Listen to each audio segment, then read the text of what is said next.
लिखें।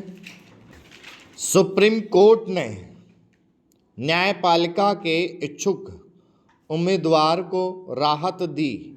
न्यायिक परीक्षा में बैठने से इनकार करने वाला यूपी पीएससी का आदेश रद्द किया। सुप्रीम कोर्ट ने शुक्रवार 19 जनवरी को न्यायिक सेवा जूनियर डिवीज़न परीक्षा के लिए उम्मीदवार का आवेदन खारिज करने के उत्तर प्रदेश लोक सेवा आयोग यूपी पीएससी का फैसला रद्द कर दिया और यूपी पीएससी को याचिकाकर्ता के परिणाम घोषित करने का निर्देश दिया। जस्टिस जेके माहेश्वरी और जस्टिस सुधांशु धूलिया की खंडपीठ ने आदेश दिया कि राज्य आयोग के हाथों याचिकाकर्ता के आवेदन की अस्वीकृति याचिकाकर्ता के परिणाम की घोषणा के रास्ते में नहीं आएगी। कोर्ट ने यूपी पीएससी का आदेश रद्द कर दिया, जिसमें मुख्य परीक्षा में शामिल होने के लिए याचिकाकर्ता उम्मीदवारी को खारिज कर दिया गया था। अपेक्षित आदेश रद्द कर दिया गया, जैसा कि हम प्रतिवादी राज्य आयोग को याचिकाकर्ता का परिणाम घोषित करने और परिणाम उत्तर प्रदेश राज्य को भेजने का निर्देश देते हैं। यह मामला मई 2030 के महीने में यूपीपीएससी द्वारा आयोजित न्यायिक सेवा जूनियर डिवीज़न मुख्य परीक्षा 2022 में सदफ इमरान को उपस्थित होने की अनुमति देने से प्रतिवादी यूपीपीएससी द्वारा इनकार करने से संबंधित है।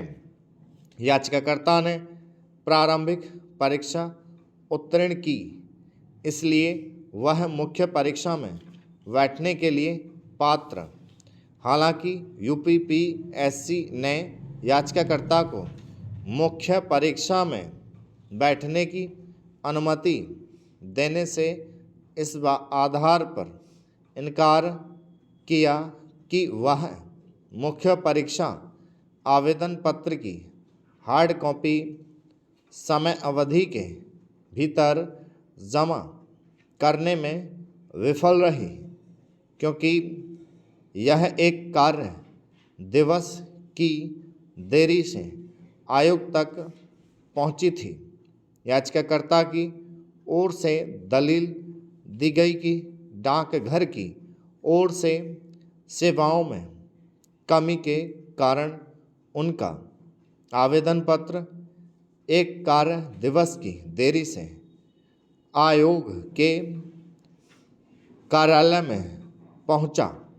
इसके अलावा याचिकाकर्ता द्वारा यह तर्क दिया गया कि यदि परीक्षा का आवेदन पत्र विधिवत ऑनलाइन जमा किया गया और यूपीपीएससी द्वारा स्वीकार किया गया, लेकिन फिर भी उसे मुख्य परीक्षा में उपस्थित होने से वंचित कर दिया गया और परीक्षा में शामिल होने की उसकी उम्मीदवारी रद्द कर दी गई, याचिकाकर्ता ने अपनी उम्मीदवारी रद्द करने के खिलाफ यूपीपीएससी के समक्ष अपील की, लेकिन अंततः आयोग ने उसकी अपील खारिज कर दी।